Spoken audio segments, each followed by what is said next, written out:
Hello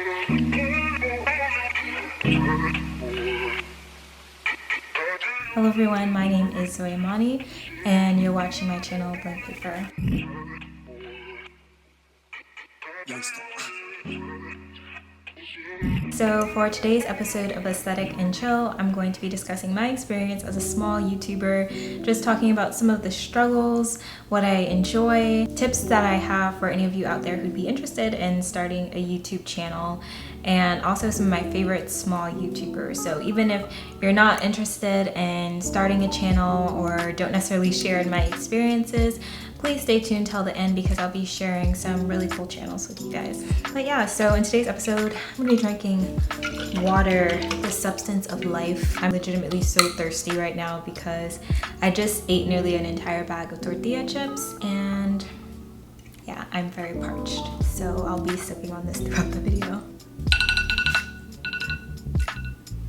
Alright, so some of you may not know this, but right now I'm actually working part-time at my job. That means I am officially doing YouTube part-time, though I don't get paid for YouTube. I have yet to receive a check in the mail or anything like that, but I probably invest just as many, if not more, hours into my YouTube channel as early in my current job that I'm working at. So yeah, I definitely would consider myself a part-time YouTuber at the moment. One of the struggles is that while aiming towards becoming a full-time YouTuber and making YouTube into more of a career, I struggle with how much time to invest. Sometimes it can be hard to justify investing so much time and energy into something that you're not getting paid to do, when I could say be working full-time at a job, having more money to put aside for savings and things like that. I think when your channel isn't growing as fast as you would like it to, or you're not necessarily seeing the numbers that you would like, it can be frustrating at times. I think being a small YouTuber is kind of like an awkward middle ground. Like Britney Spears says, I'm not a girl, but I'm not yet a woman. That's how I feel about my YouTube channel right now. It's not a hobby, but not yet a career. It can be a very awkward middle ground to navigate in terms of like how much time, energy, and money you invest into your channel when you don't necessarily have like the views like coming in. That being said, I love my channel so much just because it allows me the opportunity to express myself creatively and to share that with you guys and to talk with you all out there. Like, it makes me so happy just receiving feedback from you all and being able to make a connection with people who are, some of you, across the world. It's really cool. And so I say that definitely makes up for some of the frustrations that I feel with like my channel not growing as fast as I would like. I think another struggle is also finding the balance between being yourself and giving the people what they want, so to speak, even when you don't exactly even know what that is. Analytics can really mess with you sometimes when you see, oh, like this video did really well, maybe I should do more videos like this, but then you start doing it and then the next video you do similar doesn't do so well. And it can be really confusing. So finding that balance can be really frustrating because YouTube can be very unpredictable and you think one thing works and that you found your rhythm, and then you find that it doesn't work and you have to figure something else out. So I'm learning at the end of the day, I just have to do what I do and just do it consistently, and the people who really appreciate my content will keep coming back. At the end of the day, that's all I can really ask for. I'm starting to come to terms with the fact that you can't always predict how your content's gonna do.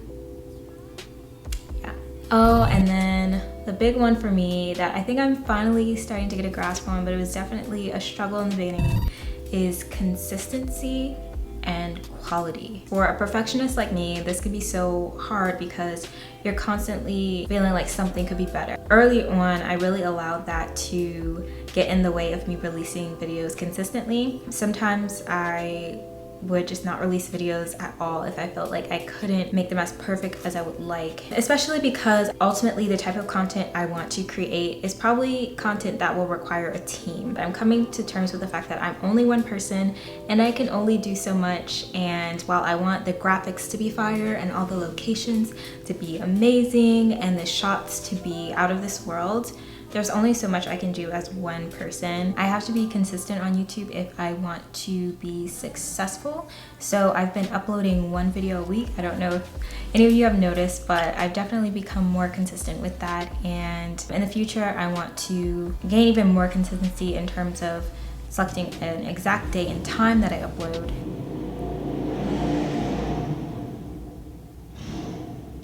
That's definitely been a struggle, but I think I'm finally getting the hang of it.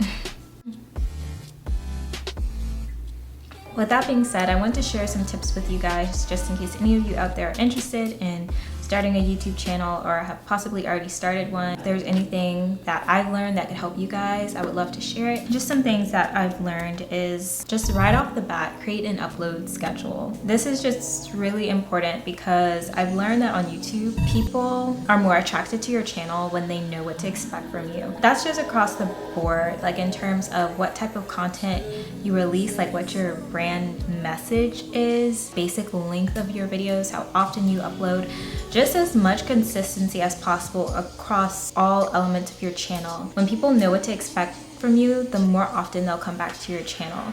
And this is not something I've been perfect with. I've kind of been all over the place since my channel started, but I've definitely gotten better and I've seen the impact of that. And then the next tip kind of goes hand in hand. It's to pre-film your videos. It's really hard to stick to a schedule when you're under so much pressure to come up with a video idea, to film, edit everything within a week, or even more than that if you're uploading more than one video a week. That can be so stressful and it makes it very hard to stick to a schedule. So when you pre-film your videos, it kind of relieves some of that pressure because at the end of the day, you know if you miss a week of filming or editing, it's not the end of the world because you have 3 other videos lined up or however many that you've pre-filmed. Another tip I have is to pay attention to the 3 T's.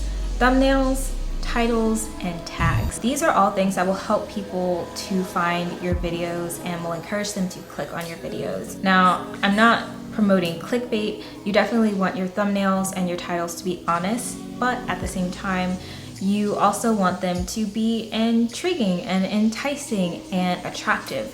So definitely put a lot of thought and effort into your thumbnails, titles, and tags. It's just as important as the content of the video because that's what attracts people to the video in the first place. And lastly, in my tips is to work with what you have. I know multiple people who have expressed to me that they wanted to start a YouTube channel or they wanted to grow their YouTube channel, but they felt like they couldn't because they didn't have the right tools or the right equipment. And what I say to that is just work with whatever you have. If you have a laptop, chances are it has some sort of editing software on there, even if it's just iMovie or Windows Movie Maker. What I would say to maximize these tools is to use as few presets as possible and keep it as simple as possible. A lot of times with entry-level software, a lot of the presets are incredibly recognizable because everyone uses it, and so it makes your content seem very unoriginal. So instead of using presets, try to customize as much as possible. Also avoid like bold shadows or really flashy transitions and things like that. The more simple you keep it, the more high quality it will look, and people won't necessarily be able to tell that you're using these entry-level programs versus Final Cut Pro, Avid, or Adobe Premiere, because every software is going to have a simple fade. So just keep it simple and try to customize as much as possible versus using those presets. That's basically all of my tips for people starting out in YouTube. Those are all things I wish I knew from the very beginning when I was just starting out.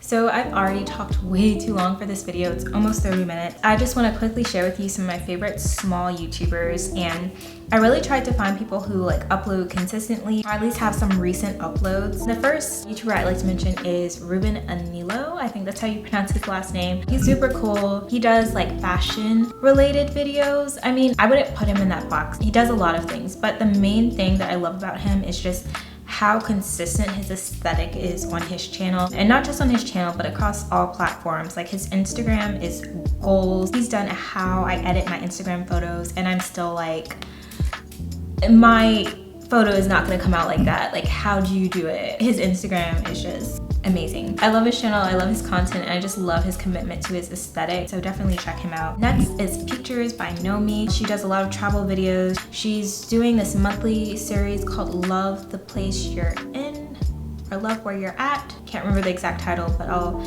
put it somewhere on the screen. She is a graphic designer, so that is so apparent in her videos. All her graphics are so amazing, and she's really inspiring. She definitely gives you the travel bug from watching her videos, so check out Nomi. Next is House of Aesthetics, and oh my gosh, this girl is so full of spunk. I would love to collaborate with her someday, because just the fact that she's like another black girl who has a channel that is very centered around aesthetic, I find that somewhat rare. She does like fashion related videos, she does videos related to minimalism, and her aesthetic, of course, is just so fresh and clean and classy and sophisticated. I love her channel, so definitely check it out. Next we have Invent My Style, and when I tell you her channel concept is genius. She is basically on a journey to reinvent her style. Currently all the clothes she owns fits in her backpack, and she's looking to replace them and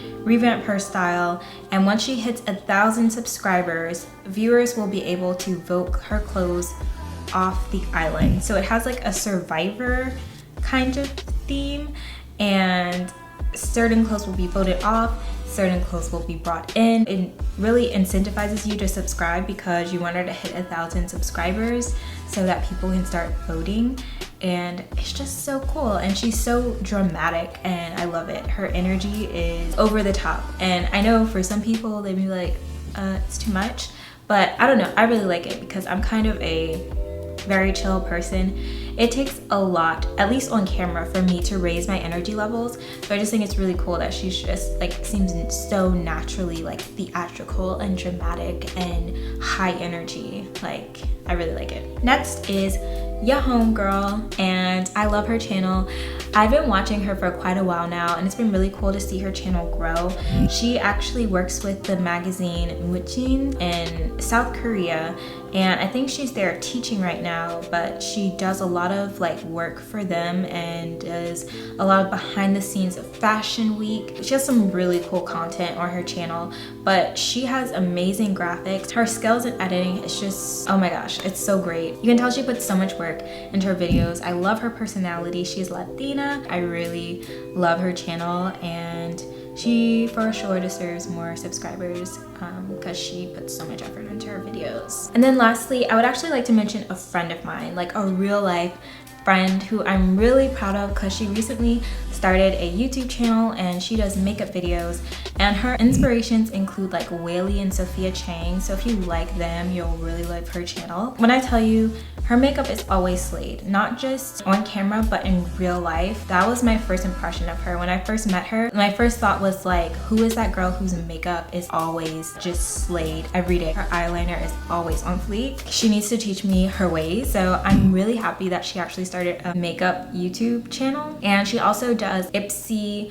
bag reviews. So if you're familiar with Michelle Phan's beauty subscription service Ep3, she does do reviews of Ep3 bags. If you're interested in any of that, I highly suggest that you subscribe to her. I think she's currently around 80 something subscribers, so if you guys could help bring her to 100, that would be so much appreciated. She really deserves it, and I'm just so proud of her for starting her YouTube channel. It's called Vivian's Vanity, and of course her name is Vivian. So if you check out her channel, tell her that I sent you. Yeah.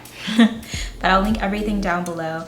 Thank you guys so much for watching. This has been so much fun. Let me know down below if any of you ever considered starting a YouTube channel, or if you have one, because I definitely want to check it out. Yeah, this is the video where you're allowed to do shameless promo. Link your channel down below. I'd love to hear from you guys. Like this video if you liked it, subscribe if you're not already subscribed, and if you'd like to stay updated on when I upload videos, make sure to hit the bell next to the subscription button, and I'll see you guys in the next one.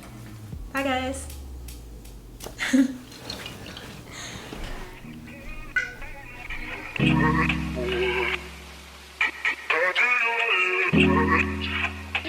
I